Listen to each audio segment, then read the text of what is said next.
Let's start.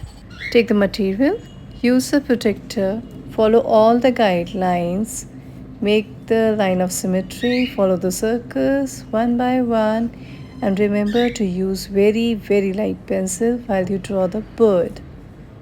Now, once all the lines are being done of the protector, make the division of the feathers like this.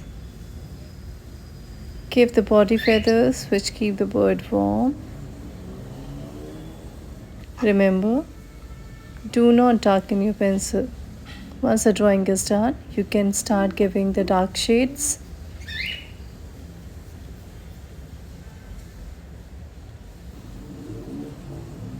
Fill in more details. Keep adding more details. Yes, I know my birds are chirping in the background. I have two birds. One is Pikachu and the other one is Peekaboo. Okay, once you are done with all the details, you will be glad to see that you have drawn a better bird this time as you do before.